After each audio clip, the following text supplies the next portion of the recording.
Hello, welcome to the channel Why Stories. Enjoy watching. After the divorce, the mother-in-law brought a notary to her daughter-in-law and asked her to sign the documents. But the daughter-in-law just smirked and pulled out a will. "Are you sure you need this job?" Mrs. Spencer asked anxiously. She loved her daughter dearly and always worried about her life, like any normal mother. "Mom, I find it interesting," Rachel replied, embracing her mother. "My dear girl," Mrs. Spencer continued, "is a travel agency really your dream? You know geography was my favorite subject.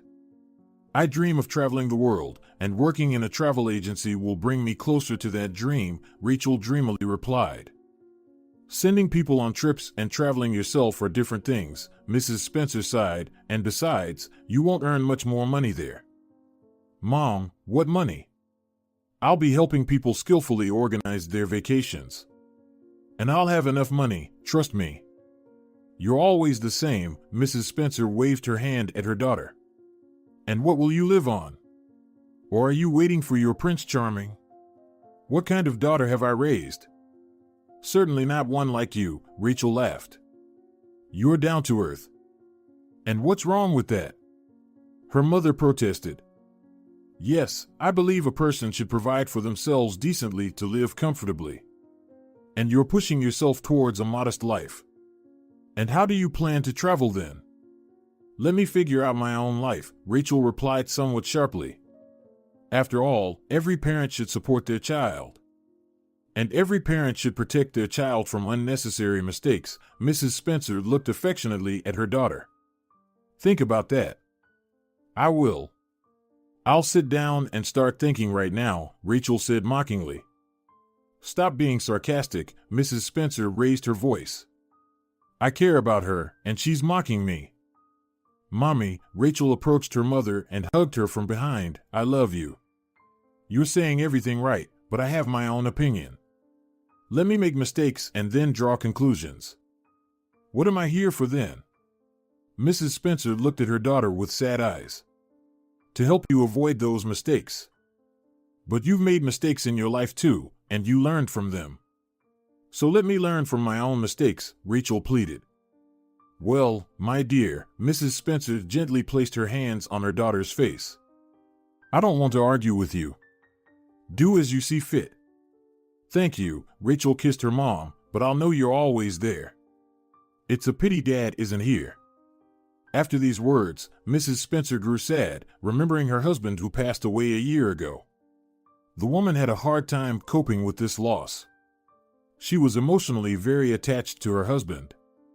His sudden death was a blow to Mrs. Spencer. She lived for him, not noticing other men around her, and now, with him gone, she still saw no one around, living with her old memories. She woke up with his image in her mind and fell asleep with thoughts of him. If it weren't for Rachel, she would have gone mad from the pain that completely consumed her. Her daughter tried to envelop her with constant care. She walked with her mother around the city every day, and in the evenings, she held home movie nights for her mom. But despite this, Mrs. Spencer found moments for her sorrow.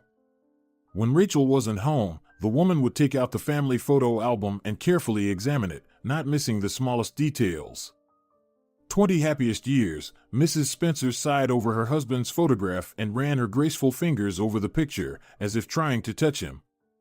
Her favorite photo of him was the one where he stood in his military uniform.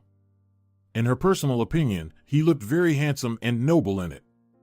Mrs. Spencer often reminisced about how for these 20 years, she and Rachel traveled around the garrisons following Eric Spencer. They visited different cities in our vast country. Mrs. Spencer understood where her daughter's passion for travel came from, but she wanted to keep her daughter close. She realized it was wrong, that Rachel should have her own life, rich and interesting, but she couldn't bring herself to do it. The prospect of loneliness was killing her. "Mom," Rachel interrupted her reminiscing, "what are you thinking about?" "As always," Mrs. Spencer sadly replied. "Thinking about Dad again?" Rachel asked anxiously. She was worried about her mom, seeing how hard it was for her. "I'm sorry for reminding you of him." "Oh, darling," Mrs. Spencer smiled, "you're not to blame. I just can't seem to learn to live without him." But you have me, Rachel approached her mother, adjusted a strand of her hair. And I also always remember Dad, and I'm also very sorry that he's no longer with us. Rachel remembered how a little over a year ago they received a call from the hospital informing them that Mr. Spencer had suffered a massive heart attack. The doctors fought for his life until the end, but they couldn't save him. At that moment, their home was filled with darkness and sorrow. Mrs. Spencer screamed, fell unconscious. The ambulance arrived quickly, telling Rachel that her mom had had a stroke. Rachel still remembered the feeling of hopelessness. She was very afraid of losing her mom too. She visited all the churches, lit candles for her beloved mother's health. She couldn't close her eyes, constantly thinking about her, and prayed for her all the time. When her mom was discharged, they immediately went to the cemetery, as Mrs. Spencer didn't attend the funeral. She couldn't even say goodbye to her husband. Rachel sometimes recalled all this, but more often it haunted her dreams, the soul-tearing cry of her mother and her sense of pain and irreparable loss. Over time, Rachel's soul pain began to subside. The girl began to embrace life fully, but she noticed how this pain continued to torment her mom. And you know what I realized? He will always remain in our memory, and also, Rachel looked intently at her mother, he would be very disappointed to see you like this. Why is that? Mrs. Spencer was surprised. Because life must go on. Do you think he would be happy to see you falling apart? How else? Mrs. Spencer sat down on the couch and, covering her face with her hands, began to cry. Rachel sat down next to her, rested her head on her shoulder. Tears welled up in the girl's eyes. And so, in complete silence and in unison, they sat and cried for about 10 minutes, until Rachel glanced at the clock hanging on the wall. "Oh!" exclaimed Rachel. "I'm already late for the interview." "Looks like we've completely fallen apart," Mrs. Spencer wiped her cheeks. "Go wash up and get ready." Rachel rushed to the bathroom to freshen up. Mrs. Spencer prepared the dress she was going to wear. "Sweetheart," Mrs. Spencer called out, "the dress is ready." "Thank you so much." Rachel dashed into the room. "I would have been late otherwise." "Good luck," Mrs. Spencer called after her fleeing daughter. 15 minutes later, Rachel got off the bus and headed to the address she had written down on a piece of paper. It was a hot spring day outside, the sun was blazing. Nature was blooming around, filling the earth with its beauty, but Rachel didn't notice any of it. She briskly walked toward her dream. "Good afternoon," she entered the travel agency office and greeted the girl sitting behind the desk. "I'm here for an interview." "What's your name?" the girl asked. "I'm Rachel," she introduced herself. "Please, have a seat," the girl requested. "Mr. Morris is currently busy." "Shouldn't have rushed," Rachel muttered quietly and sat down. "What did you say?" The girl looked at her questioningly. "Oh, nothing, just thinking out loud," Rachel smiled and felt the awkwardness of the moment. "Wait here," the girl said seriously and stared at the computer screen. Rachel decided not to waste time. She started exploring the office. There were many photographs from different countries on the office walls. Also, there were shelves with various figurines and other knickknacks. The longest wall had a world map stickered on it, so colorful and detailed that Rachel couldn't resist and walked up to it. "It's so well thought out here," she said aloud. The stranger smirked and continued her work. Suddenly, the door to the office opened, and two men came out. Rachel glanced in their direction. One of them was a tall brunette in a business suit, and the other was a short man in sportswear. Which one of them is Mr. Morris? Rachel wondered. "We wish you a pleasant and unforgettable vacation," said the man in the suit. "Now it's clear who," flashed through Rachel's mind. "Mr. Morris," the girl from behind the desk suddenly stood up, "someone came for an interview with you." The man looked at Rachel with an assessing gaze, then shifted his gaze to the girl. "Let her in," he said. "Please come in," the girl offered Rachel. Rachel entered the office, looking around. Diplomas and thank you letters hung on the walls. "My name is Arnold Morris," the man started the interview. I am the director of this travel agency and also its owner. What's your name? I'm Rachel. The girl sat down. Rachel, why did you decide to work in this field? The man asked. I spent my entire childhood traveling to different cities with my father, she began to explain, and I loved geography in school. Why were you traveling to different cities? He inquired. Well, my father was in the military, and my mom and I, like his family, had to go with him. Mr. Morris smirked. As far as I know, there are no former military. He passed away a year ago. Rachel sadly lowered her eyes. Pardon my tactlessness, he apologized. It's okay, you didn't know. I understand this will be your first job? Mr. Morris clarified. Yes, I really hope I'm suitable for you. The girl's eyes lit up with joy. What can you tell me about tourism? The man asked. Tourism is the recreation of a person who wants to gain new experiences and emotions, Rachel began, and a travel agency helps such people skillfully organize their vacation. Well, all right, Mr. Morris continued. Tell me, how many continents are there on our planet and which of them are interesting for tourism? Typically, 6 continents are distinguished. Rachel began her response as if she were back in school: Eurasia, Africa, South America, North America, Australia, and Antarctica. Most people prefer to travel in Europe, but each year there is an increasing influx of tourists to Africa. People also travel to North and South America and to Australia. Antarctica also has its demand, but here the demand is much lower, let's say, for enthusiasts. So you're saying that all continents are suitable for tourism? Mr. Morris looked meaningfully at her. Yes, Rachel answered uncertainly. Well, why so uncertainly? You need to speak confidently, then the client will trust you more as a professional. Okay, I'll definitely keep that in mind, Rachel said more confidently. That's better already, the man smiled. Rachel, let me tell you straight. I want to change employees, so I'm conducting interviews with candidates for the manager position today. I have several more interviews today. Fill out the form with Helen, and I'll get in touch with you. Thank you. Rachel left the office and approached the girl. Helen, I need a form to fill out. Here, take it. The girl handed her the sheet and pen. Oh, are you leaving?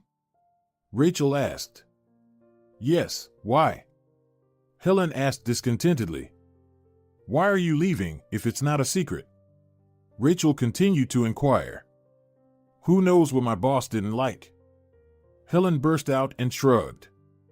And I didn't like your lack of interest in this job. Mr. Morris came out of the office, having heard everything. You need to be enthusiastic about this field, not just sit idly by and occupy someone else's place. Rachel was slightly frightened by his somewhat rude voice, and Helen sat there as if nothing had happened, not even reacting to his words. Mr. Morris bid farewell to Rachel and returned to his office. Stern boss? Rachel whispered. It depends. In a word, he's temperamental, Helen smirked. Rachel filled out the form, handed it to Helen, and left. On her way home, she started examining the buds swelling on the trees, and some had even sprouted green leaves. It seemed to her that along with spring, she was blossoming too. Everything around inspired her with dreams and contemplation, and Rachel began to imagine herself working at the travel agency, becoming an indispensable person whom everyone would turn to make their vacations unforgettable. She immersed herself deeply in her fantasies and didn't notice how she reached home. You're so mysterious, her mother interrupted her from her reverie. Did you get the job? Not yet.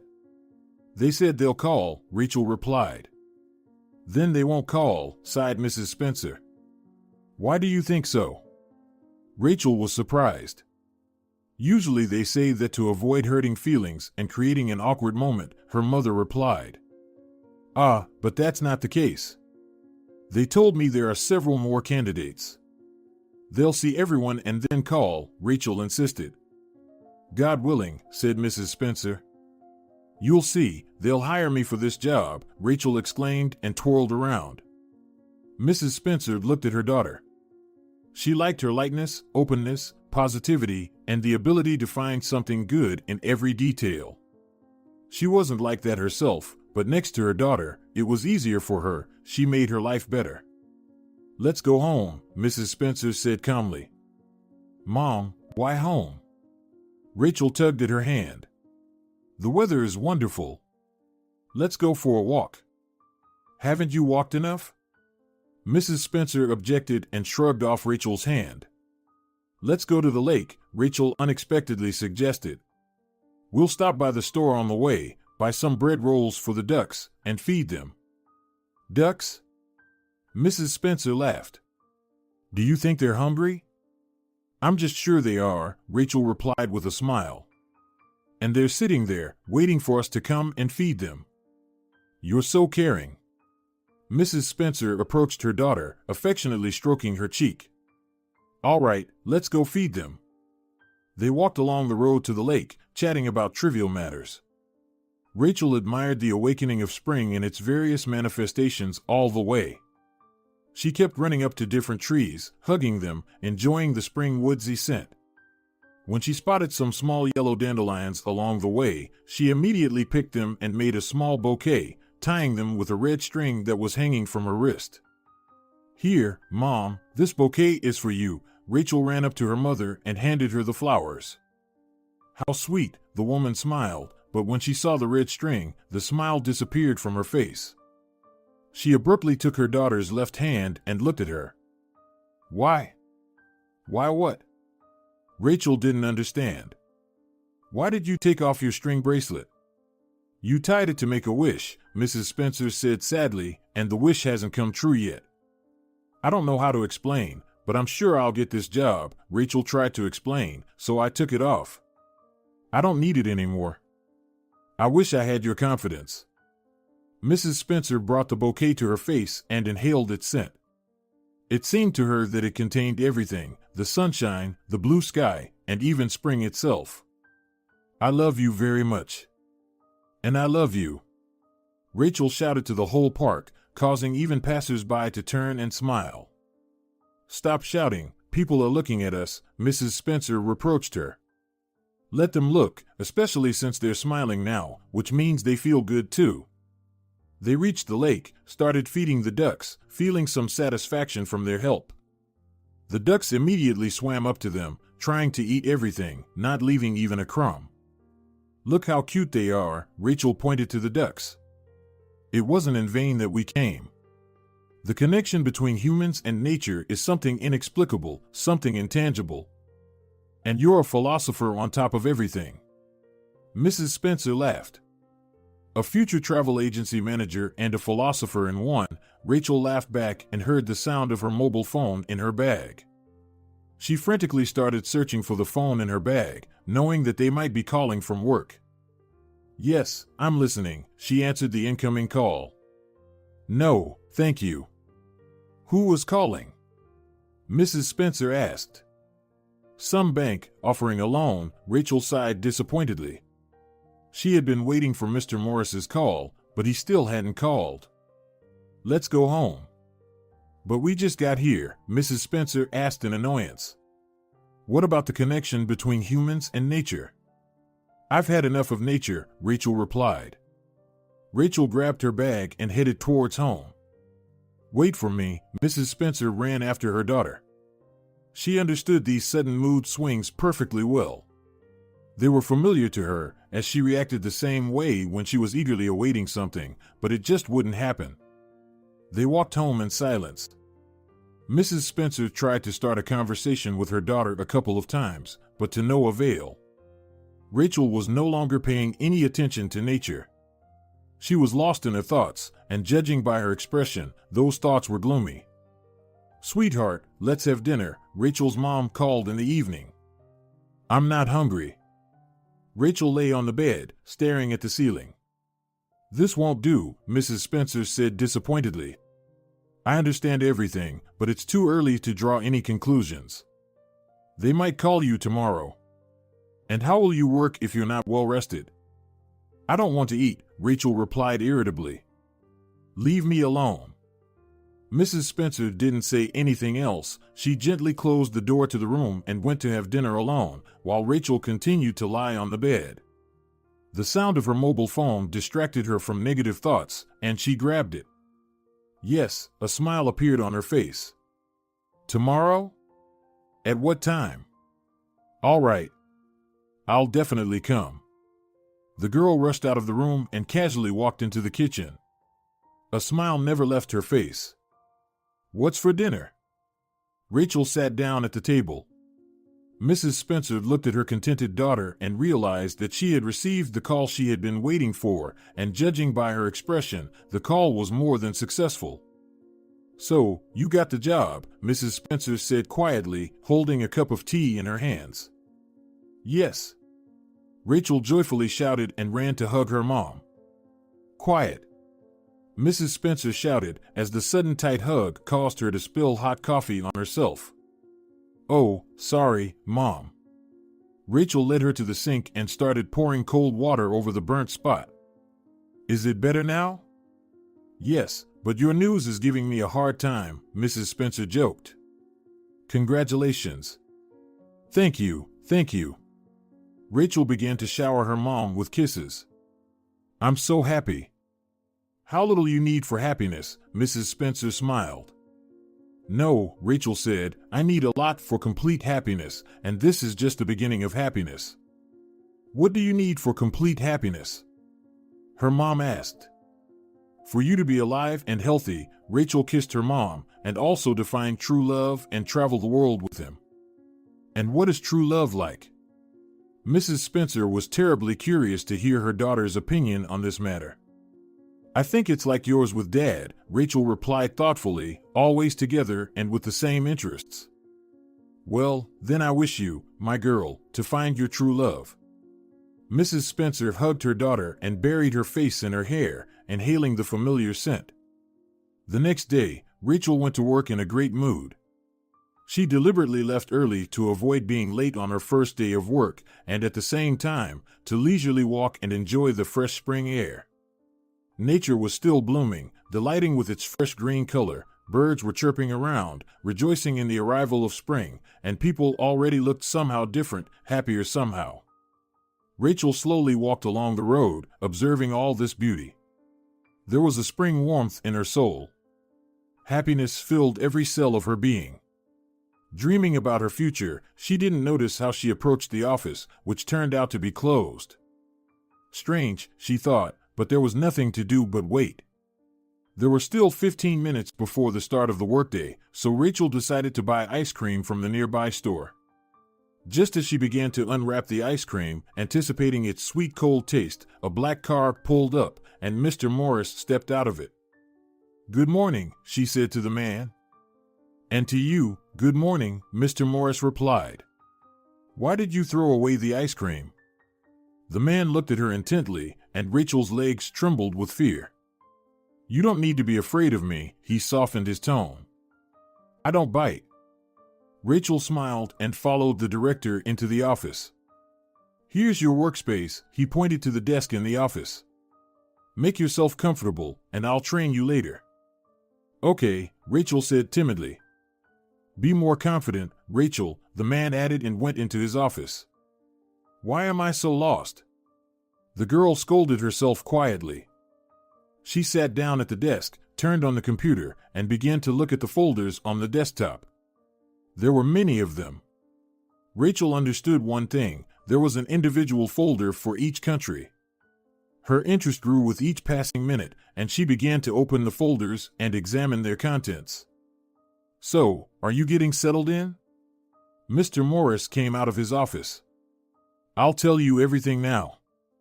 The man sat down next to her and began to explain in detail to Rachel what was where and the purpose of each folder.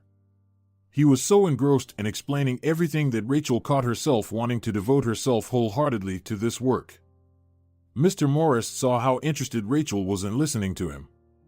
He was pleased that this time he hadn't made a mistake in choosing a candidate. Rachel asked many questions, receiving a detailed answer to each of them. They didn't even notice when it was time for lunch. We need to take a break, Mr. Morris interrupted the training. Did you bring lunch? No, Rachel was flustered, completely forgetting about having lunch at work. Well then, let's go. Mr. Morris smiled and got up from the table. Where to? Rachel asked shyly. She wasn't ready for such a turn of events. To the cafe nearby. I always have lunch there. I don't have any money. Rachel felt very uncomfortable. Did I ask you for money?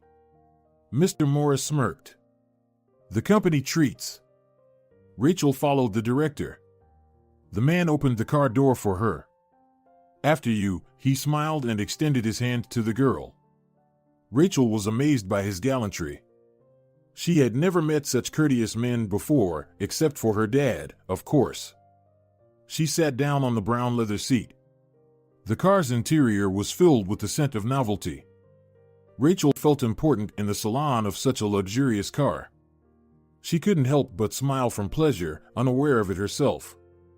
Did something amuse you? Mr. Morris was surprised. No, not at all, Rachel blushed. I've just never ridden in such a car in my life. You always have to strive for the best, he said mysteriously. They reached the cafe in 5 minutes. It really wasn't far away. We could have walked, Rachel concluded. You're right, we'll walk tomorrow. Mr. Morris opened the door for her and let her in. Choose whatever you want, he offered, taking the menu. Rachel looked at the variety of dishes on the menu, her eyes darting around. She didn't know what to choose specifically. If you could, Rachel looked at him gratefully. The man placed the order himself. While the order was being prepared, Mr. Morris started asking Rachel about her life. Rachel, tell me, how do you imagine your future?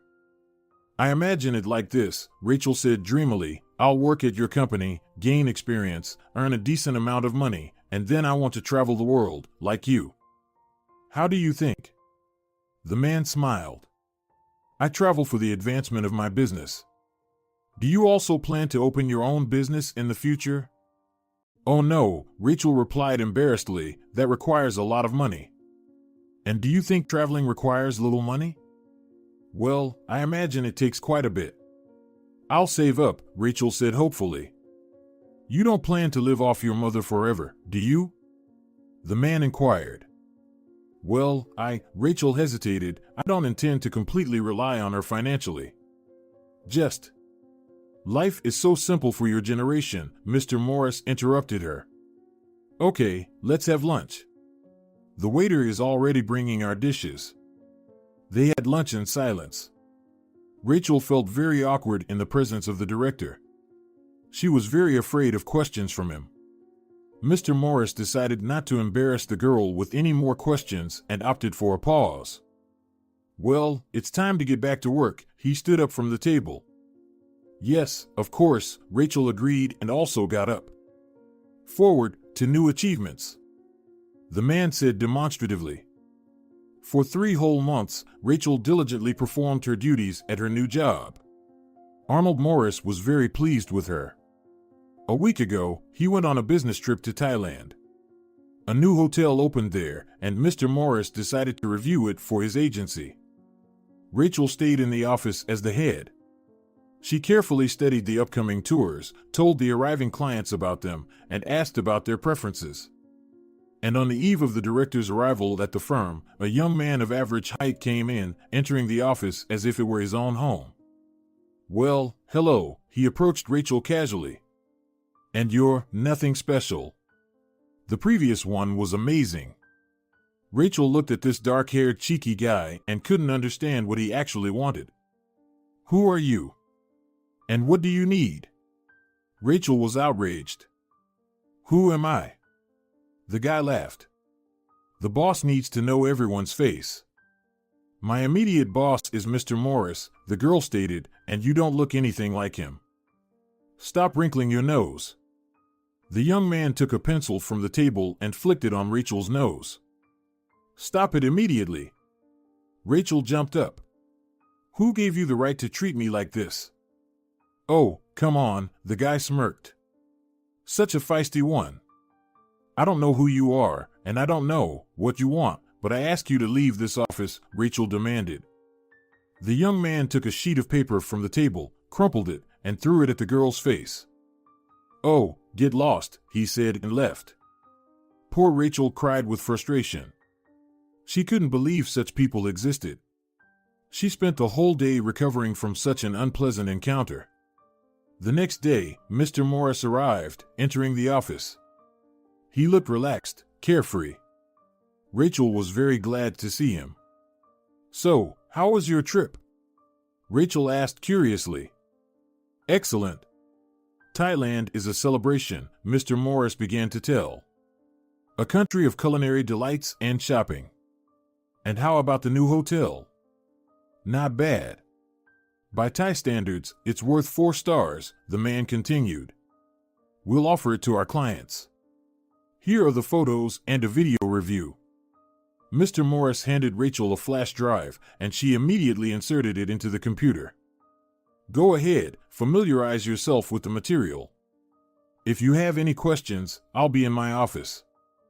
Mr. Morris headed to his office, but suddenly the entrance door opened, and a woman entered, followed by the young man from yesterday.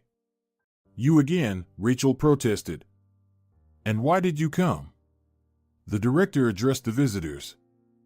"Hello, my dear," the woman approached the director and kissed him. "I couldn't wait for you to come home. So, we decided to come to you here." "I would have come home myself in the evening," Mr. Morris said calmly. "There was no need to come to my workplace." "Hi, Dad," the young man approached the man, stood next to him, and looked at Rachel. "So, do we look alike now?" "Dad?" Rachel was taken aback. She didn't expect that. "I don't understand." Mr. Morris stood in bewilderment. "Do you two already know each other?" "Well, sort of," the guy smirked. "I dropped by yesterday, but I received an unfriendly reception. Rachel tried to explain. "Did you rudely behave again?" Mr. Morris began to reprimand his son. "When will you come to your senses?" "Boys, let's not argue," the woman requested. "Let's not have a showdown in front of a stranger." "Rachel, I want to apologize for my idiot, whatever he did there." Mr. Morris approached the girl. "He means no harm. He's just not very bright." "Arnold, watch what you're saying." "He's still your son," the woman objected. "By the way, let me introduce you. This is Rachel, my new employee," he introduced the girl. "She's smart, educated." Oh yes, the woman sarcastically remarked and looked Rachel up and down. "And this is my family," the man continued the introduction. "My wife Mary and my son Dennis." "Mr. D. Morris," the guy clarified. "Isn't it too much honor to call you Mr.?" Arnold smirked. "You haven't earned it yet. Maybe you should be more lenient with your son," the woman suggested. "What son?" Mr. Morris exclaimed in surprise. "He's already a grown man, so he should be responsible for his actions and know how to communicate politely with other people." "And what are you suggesting to me?" Dennis protested. "Should I apologize to her again?" "Your memory is short, son. I told you her name is Rachel," the man said angrily. "Whether to apologize or not should be your decision. It all depends on your upbringing and your determination."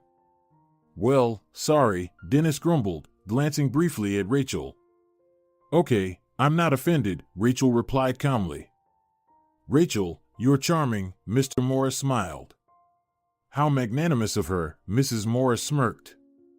"Enough," the man snapped. "Stop this circus. Go home already. See you in the evening." "All right, let's go." The woman took her son's hand, and they left the office with their heads held high. "Apologize for them again," Mr. Morris softened. "My son is a spoiled egoist, and my wife indulges him, not realizing she's making things worse." "Is he studying?" Rachel asked. "No, he already got his diploma, but he doesn't seem to be in a hurry to work," the man replied disappointingly. "And your business doesn't interest him at all?" Rachel continued. He's only interested in the money from the business. He won't lift a finger to help, Mr. Morris sighed. I saw a similar situation in a movie once. A guy grew up in a wealthy family. He was so spoiled that he sponged off his parents' money and lived off of it. And you know what the parents did? What?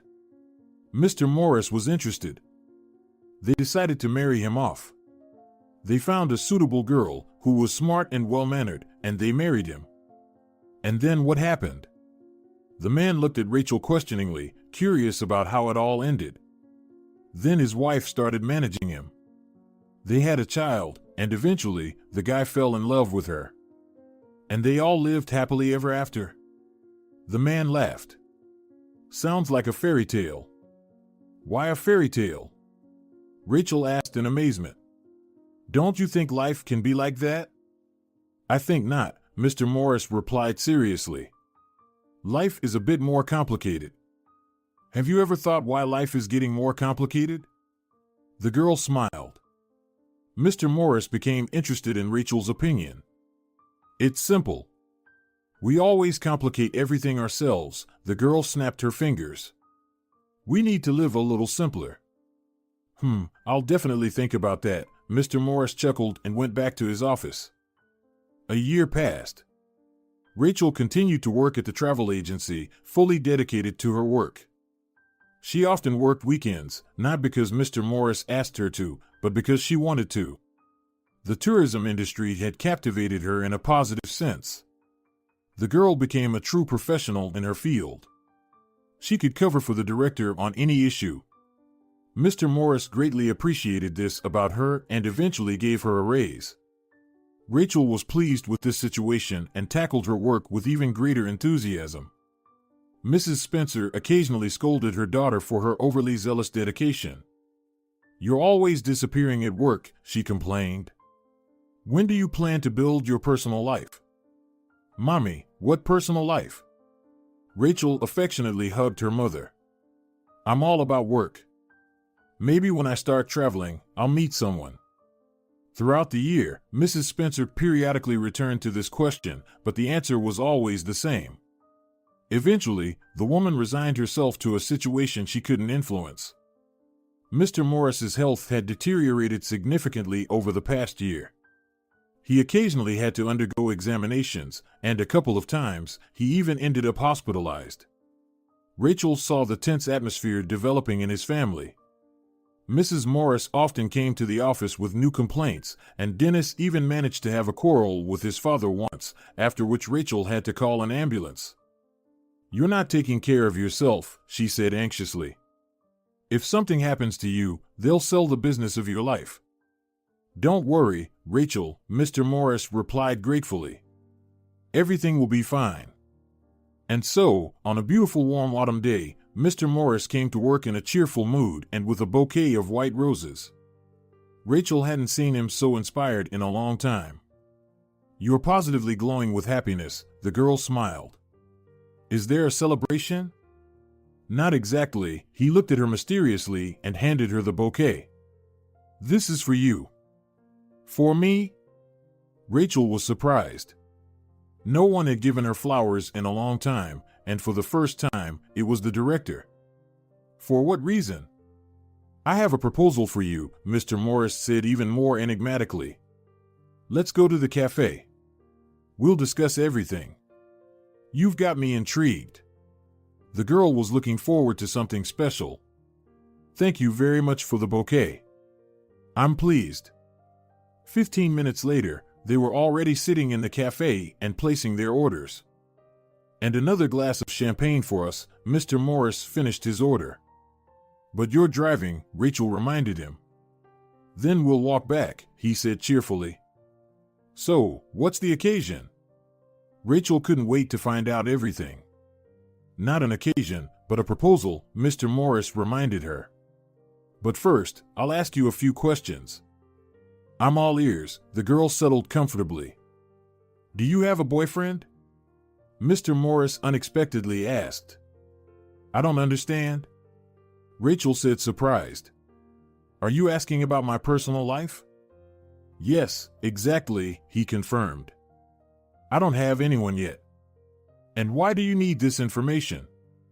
Out of idle curiosity?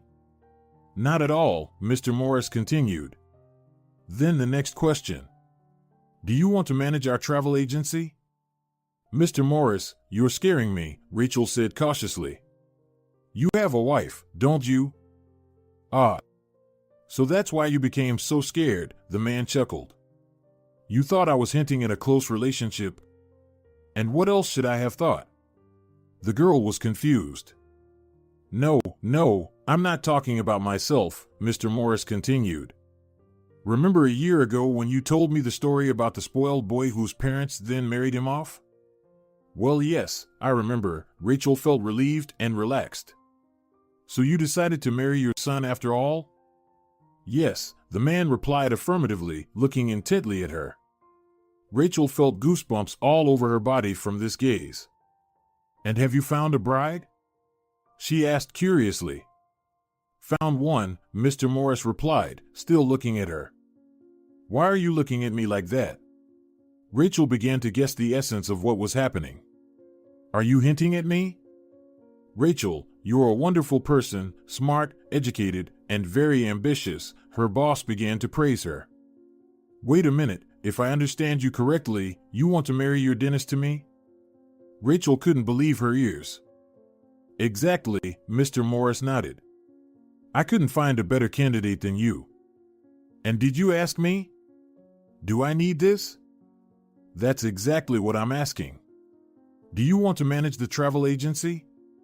So that's how you're framing the question, Rachel said disappointedly. She felt anger building up inside her. Do you think I can be bought? No, not at all. Mr. Morris was a little scared by her reaction. I'm offering a mutually beneficial cooperation. Really? And what does it consist of? Rachel raised her voice. You'll marry Dennis, tame my good-for-nothing son, and in return, you'll be able to fully manage the agency, even travel abroad instead of me. Don't you want to continue managing the agency anymore? Rachel asked. Why not? I want to, the man truthfully replied. But now we will manage it together. However, I'll be appearing in the office less often, so the maximum workload will fall on your shoulders. Did you think about it for a long time before making me this offer?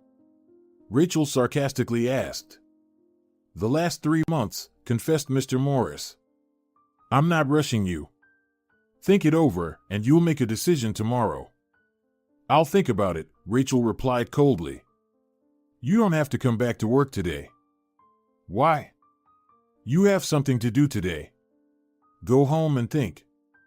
The man took out his wallet, placed money for the waiter on the table, then stood up and left the establishment. Rachel sat in bewilderment for another 15 minutes.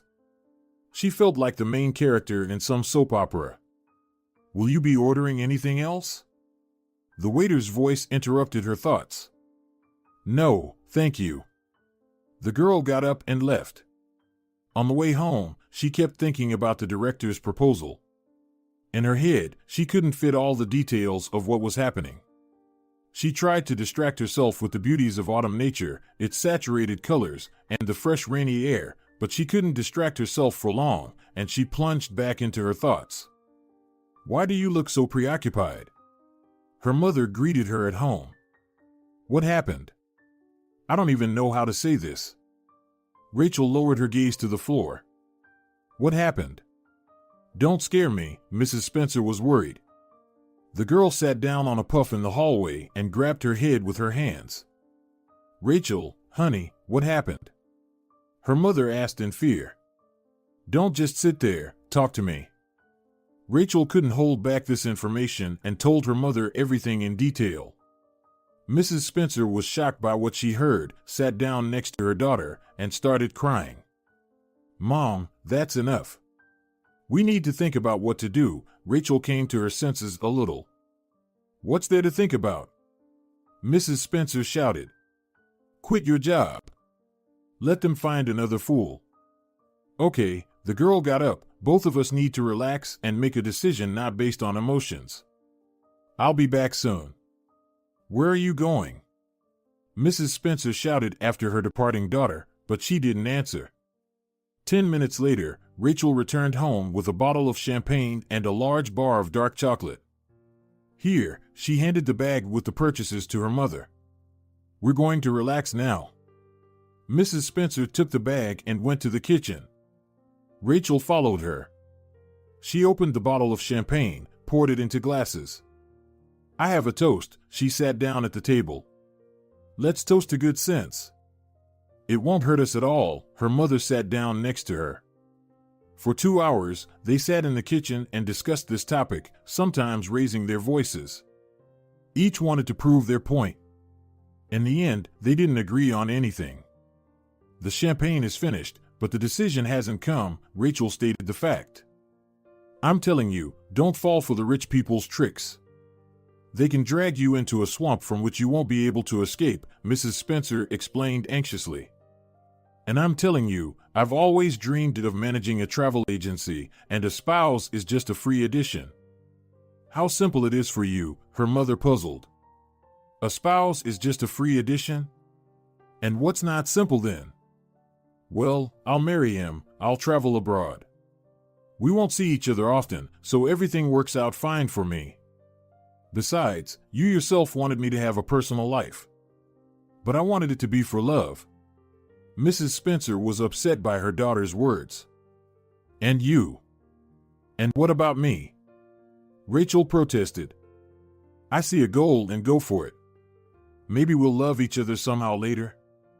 "My girl, you have no idea what you're getting yourself into." Mrs. Spencer cried out of frustration. "Mom, please don't cry." Rachel approached her and started patting her back. She didn't like it when her mom cried. Her tears touched her to the core. "Please, calm down." "Oh, decide it yourself then." Mrs. Spencer wiped tears from her face, but they wouldn't stop. "You've heard my opinion, now think." Mrs. Spencer went to her room, and Rachel remained in the kitchen to think. She knew firmly that becoming the manager of the travel agency was a new level for her. But she wasn't eager to get married, especially to that narcissist Dennis. She sat in complete confusion, although deep down, the answer to the question had already matured. She just wasn't ready to admit it to herself yet. Rachel fell asleep towards dawn. Constant thoughts and pondering the situation kept her from sleeping. "Good morning, sweetheart," her mom woke her up with a gentle voice. "Good morning to you too." Rachel opened her eyes and smiled. "Let's go have breakfast. I made us coffee just the way you like it." "I'm coming." The girl got out of bed and went to wash up. "So, where's my coffee?" She entered the kitchen after her morning routine. "Sit down, my dear." Mrs. Spencer pushed a plate of pancakes towards her. "And pancakes too." Rachel reached out. "You're spoiling me today." "Well, can't I pamper my child sometimes?" Her mom smiled and took a sip of coffee. "I don't mind." Rachel started tasting the pancakes. "How delicious." "Thank you, I'm glad to hear that." Mrs. Spencer was pleased that she pleased her daughter. "Why are you looking at me like that?" Rachel noticed her mother's intense gaze. "I understand, you want to know my decision?" "No, not at all. I just like how you eat pancakes."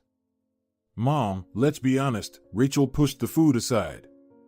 "Do you need an answer from me?" "No," the woman replied confidently. "I'll accept any decision you make. After all, it's your life." "And do you not want to know my decision now?" Rachel asked animatedly. "Why?" Mrs. Spencer added. "If you decide to get married, I'll find out anyway, or won't you invite me to the wedding?" "Let's not rush things," Rachel winked. "Let everything happen in its own time." Rachel finished her breakfast, kissed her mom, and went to work. On the way, she continued to contemplate her decision, weighing all the pros and cons. She clearly realized that her life would change dramatically in the near future. "Good morning," she greeted her boss, who was already standing at her desk, eagerly awaiting her arrival. "Good morning," Mr. Morris politely replied. "How are we doing?" "Are we, or is it just me?" Rachel clarified. "It's a joint affair, so it's more accurate to say we." Rachel placed her purse on the table, sat on the visitor's couch, gesturing for him to sit next to her. "I've thought about your proposal," Rachel calmly began. "In principle, I agree, but I have a few questions and conditions." "You're amazing for deciding after all," Mr. Morris exclaimed enthusiastically. "I want the wedding to be modest, just the closest ones," Rachel continued. "Why modest?" The man was surprised. "I thought we'd throw a big celebration. After all, it's my only son getting married." "We're not getting married for love, so a modest wedding is enough," Rachel explained. "We'll each live in our own place." "That's where I strongly disagree," Mr. Morris interrupted her. "You have to reform him, instill family values." "How will you do that from a distance?" "Okay, then where do you suggest we live?" "With us, of course. We have a big house, there's enough space for everyone," the man replied firmly. "Okay," the girl reluctantly agreed. "Having children is out of the question." "Well, it'll happen if it happens," Mr. Morris chuckled. "It's such an unpredictable thing." "I'm not going to sleep with your son," Rachel said indignantly.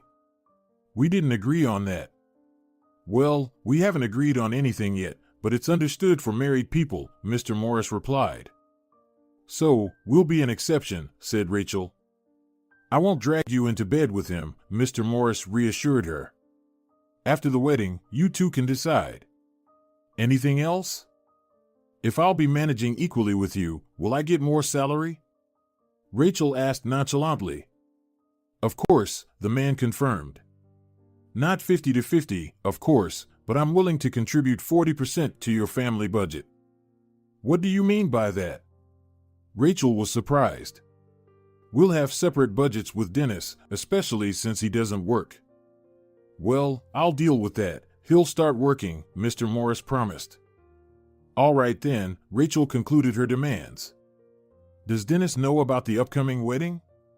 "Not yet, but he'll find out today," Mr. Morris said enthusiastically, anticipating his son's reaction. "And if he doesn't agree?" Rachel asked.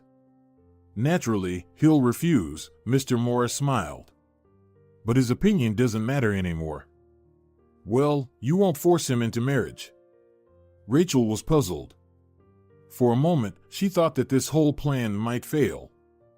"Oh, Rachel, don't worry, I have other, more intelligent methods." The man got up and left for home. "Get ready to meet tomorrow and warn your mom," he instructed. "Okay," Rachel nodded. Mr. Morris returned home in a wonderful mood, confident that nothing and no one could change it. "Where's my beloved family?" he called out loudly. "Why are you making so much noise?" His wife came out to meet him. "And why are you so happy?" "I'm in a wonderful mood, and I have terrific news." He hugged his wife, took her hand, and led her to the living room. "Where's Dennis?" he asked. "At home, I'll call him," Mrs. Morris said cautiously and went to fetch her son. 2 minutes later, she returned, followed by Dennis. "Hi, Dad," the boy greeted. "What's your news?" "Sit down," he seated them on the couch. "A celebration has come to our house." Mrs. Morris and Dennis exchanged glances and continued to listen to the head of the family.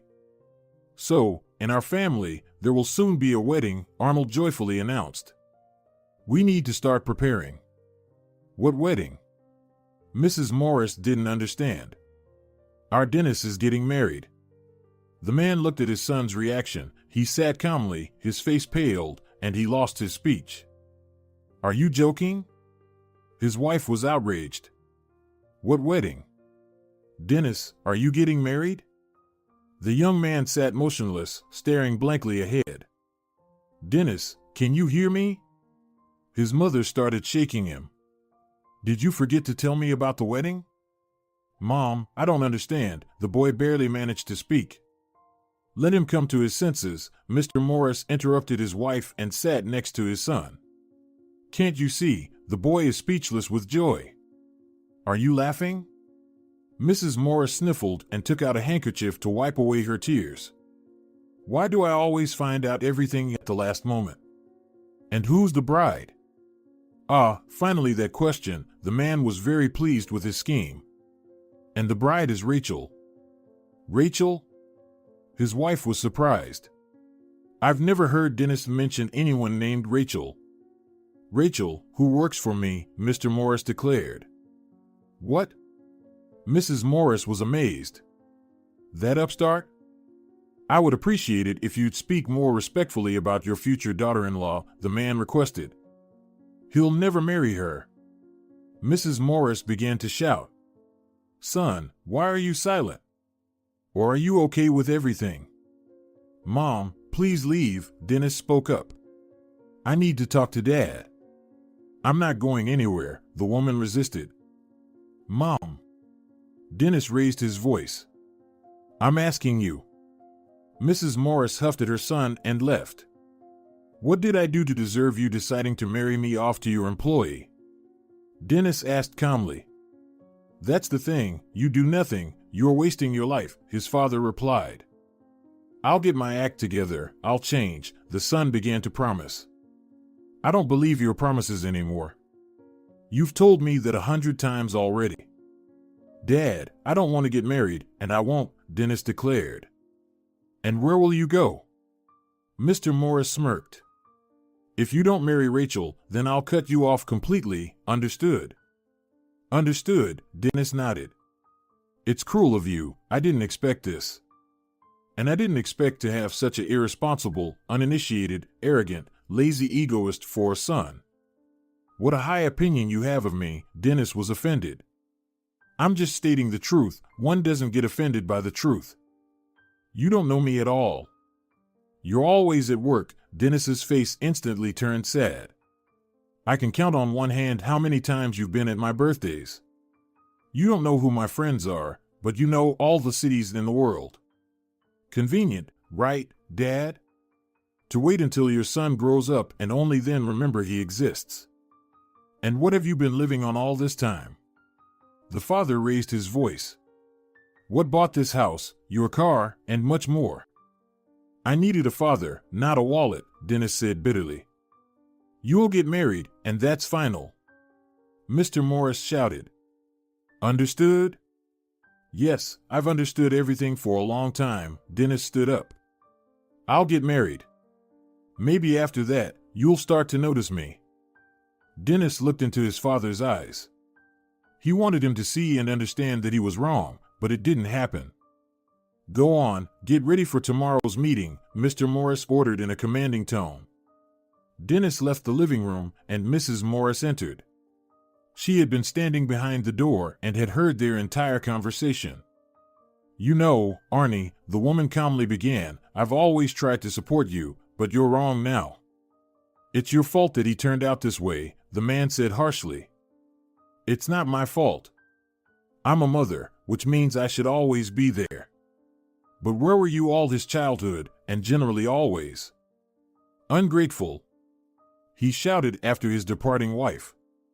The next day, Mr. Morris came to work, and Rachel was already in the office. Tonight, you and Mom come to dinner at our place at 7, he said, entering his office. Rachel immediately understood that yesterday's family conversation had not gone well, but since they were invited to dinner, it meant the wedding was on. The whole day passed productively, quickly, you could say, it flew by. There were many clients, and Rachel didn't have time to fill her head with unnecessary thoughts. Mr. Morris left his office in the evening. I'm going home. We'll expect you at 7, he said casually, as if he were doing them a favor. Exactly at 7 in the evening, Rachel and her mother stood at the front door of Mr. Morris's house. Welcome, he opened the door already in a good mood and invited them in. Dinner passed easily and casually. Mrs. Morris found a common language with the future mother-in-law, but she still treated Rachel coldly. Dennis was practically silent all evening, occasionally responding with agreement to everything. So it's decided. The wedding will be in a week, Mr. Morris summed up. I'll take care of everything. Thank you for your care and for the wonderful evening, Mrs. Spencer thanked. We'll start preparing for the wedding. I'll cover all expenses, the man declared, so choose a dress, I'll pay for it. Thank you, Rachel said gratefully. Dennis, escort the ladies out, Mr. Morris requested. Yes, sir. Dennis bowed demonstratively to his father. Enough fooling around, the latter chuckled. Go on. Are you sure you made the right decision? Mrs. Morris asked her husband when everyone had left. Absolutely. I've never been so sure of anything, Mr. Morris affirmed. Dennis escorted the ladies to the exit, opened the door for them. Goodbye, Dennis, Mrs. Spencer said goodbye and stepped aside from the kids so as not to disturb them. Dennis, Rachel decided to talk. I see that this wedding is a burden for you, but Mr. Morris is confident it will benefit you. Do you always follow someone else's opinion? The guy smirked. Don't you have your own? I have everything I need. I just fully agree with him on this issue. Goodbye, future wife, Rachel teased Dennis. But I can't promise that the future will be happy. Rachel wanted to retort, but he slammed the door right in her face. Get used to it, her mother said in annoyance. There won't be any other attitude toward you, at least for the time being. It's okay, we'll get through this, Rachel said spiritedly. A week later, the wedding ceremony took place. Rachel was in a snowy white dress. She looked fantastic, everyone noticed it. Dennis, on the other hand, wore a strict black suit. Despite his parents' dissuasion from black, suggesting dark blue instead, the guy insisted on it, saying that for him, it wasn't a celebration but rather the funeral of his freedom. His parents didn't insist, deciding it would be easier this way. After the marriage, everyone went to a restaurant where a table had been booked in advance, and the menu had been discussed. My dear children, Mr. Morris began his toast, I am very happy that you got married, so to speak, created a new unit of society. I wish you all the happiness and prosperity from the bottom of my heart. So let's drink to that, Dennis interrupted and downed a glass of champagne in one gulp. You shouldn't drink so much alcohol, his mother whispered, you'll get drunk quickly. What's wrong with that? Dennis asked, surprised. Maybe I want to get drunk so I don't have to see this farce sober. Son, stop talking nonsense, Mrs. Morris tried to reason with him. Behave yourself properly. By the way, about gifts, Arnold decided to continue. We decided to give you a honeymoon trip to the city of love. To Venice? Rachel asked, admiringly. That's why I love you, for your knowledge of your business and resourcefulness, the man smiled. And how long are we going there? Dennis asked gloomily. For 10 days, Mrs. Morris announced. Plus, we're giving you a card with a decent balance. Don't deny yourselves anything. Don't worry, we won't, Dennis replied carelessly. And I never doubted you, Mr. Morris began to sound annoyed, judging by his tone. Thank you very much for the gift, Rachel thanked and kissed her father-in-law and mother-in-law. Now it's my turn to congratulate, Mrs. Spencer said shyly.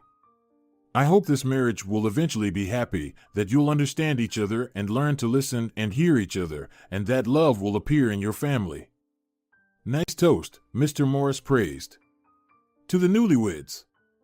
Rachel didn't expect such a turn of events, and she felt uneasy. Dennis silently got up, approached his wife, and kissed her passionately on her soft lips. Rachel couldn't resist and responded to the kiss. Maybe something good will come out of this, Mrs. Morris commented quietly. A week later, Rachel and Dennis flew to Venice. There, with the help of alcohol, they more or less found a common language, went on excursions, and enthusiastically discussed them afterward.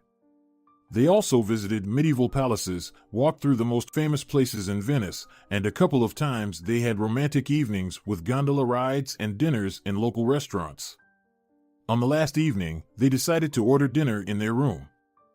Not a bad vacation, Dennis stood by the window with a glass of wine. And you're pretty cool. Well, you're not bad yourself, Rachel approached him and clinked glasses. To us. To us, Dennis smiled and kissed Rachel. The girl felt his passionate lips. Inside her arose an irresistible desire. Dennis felt her desire on a fluid level. It was mutual. He touched her waist with his hand and slowly moved it along her back. Rachel pressed closer to him. Dennis took her glass and placed it on the table next to his own. Rachel stood frozen, unable to move.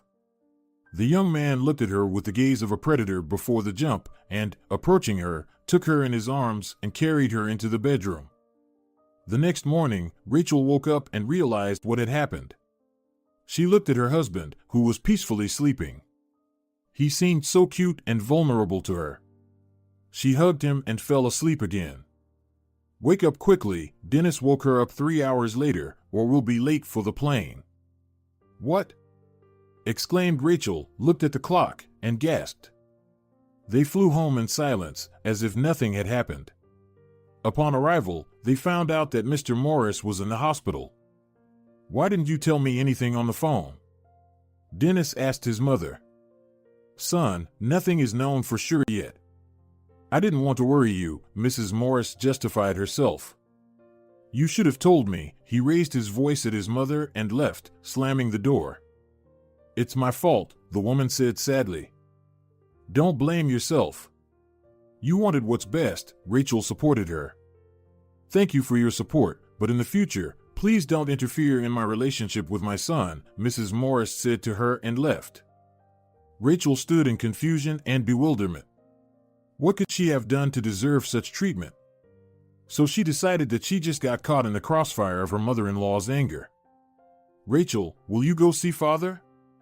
Dennis peeked in. Yes, of course. The girl really wanted to visit Mr. Morris. An hour later, they were already standing outside the ward, talking to the attending physician. "Doctor, what's wrong with him?"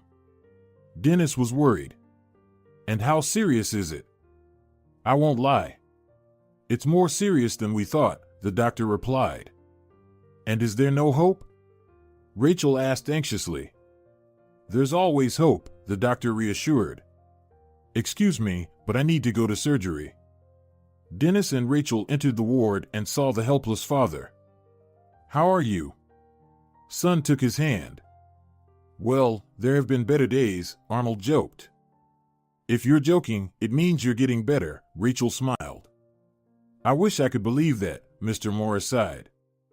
They talked for 30 minutes. The young couple talked about their trip, and the father just listened, occasionally making admiring remarks. "Mr. Morris, it's time to rest," the nurse entered the room. "I'm sorry, they will leave soon, we'll talk a little more," the man said quietly. "Okay, but not for long." The nurse left. "Rachel, could you leave us alone?" the father asked. "Of course." Rachel quietly left the room. "Son, don't leave her," he grasped his son's hand, "be there for her." "Dad, you're talking as if you're saying goodbye." "Stop it. Promise me." The father pleaded. "I can't promise you that," Dennis said dejectedly. "I'm sorry." "Too bad," the father let go of his hand. "Bring me Rachel." Dennis kissed his father and left the room. "Go, he's calling you," he addressed Rachel. Rachel quietly entered the room. "Did you call me?" She clarified. "Yes, sit down, I have something to tell you." They talked for only 2 minutes, after which Rachel put some paper into her purse and left. "So, what did he say to you?" Dennis asked. "Nothing special, just asked me to be there for you." 5 days later, Mr. Morris passed away. Their house was filled with mourning and grief. Mrs. Morris cried all the time. Mrs. Spencer comforted her, as she perfectly understood her feelings. Dennis walked around mournfully and gloomily, and Rachel tried to support everyone, although she herself felt desperate. A month after the funeral, Dennis came to Rachel's office. "Let's get divorced," he suggested. "Why? Are you unhappy with me? Our marriage was originally fake, so there's no point in breaking the charade now." "But what if I don't want to?" Rachel tried to resist the divorce. "But I do," Dennis firmly decided. "Is this your final decision?" Rachel clarified. "And you won't change your mind?" I've made up my mind, the guy confirmed. Fine, I agree, Rachel consented. I hope you won't claim any property from me. We had nothing when we were married. Don't worry, Rachel reassured him. And a month later, the divorce process took place. Rachel didn't claim anything. Why didn't you tell him anything? Her mother asked after the divorce. It's better this way, Rachel whispered. And why are you so proud? Her mother wondered. Because of you, Rachel sighed. For a whole week after the divorce, Rachel continued working at the agency. She sat, looking at the upcoming departure dates for regular clients, when suddenly the door opened and her mother-in-law entered the office with some unknown man. Hello, Rachel, her mother-in-law greeted her. Good afternoon, Rachel politely replied. Meet Mr. Willis, he's a notary, Mrs. Morris introduced the man. Nice to meet you, said Rachel. So, what's the matter? Mr. Willis has prepared a document. You need to sign it, Mrs. Morris handed the paper to the girl. Rachel started reading the text, and with each word, she understood less of its content. But I didn't claim anything. Why this paper? You see, the man began to speak, after a divorce, you can still claim property. It's important to meet certain time frames. Mrs. Morris decided to play it safe and asked me to draw up a renunciation of everything they own. All you need to do is sign, and everyone will sleep soundly. So you don't trust me, Rachel got angry. Of course not.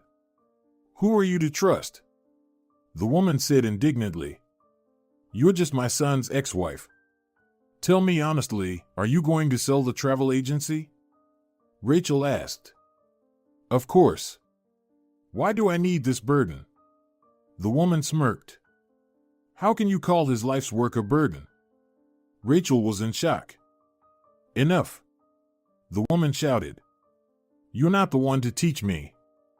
God knows, I didn't want this, but apparently, there's no other way. Rachel took out her bag and started opening it. What else have you come up with? Mrs. Morris was angry. Sign, I'm telling you. Rachel smiled and pulled out a paper from her bag. Do you know what this is?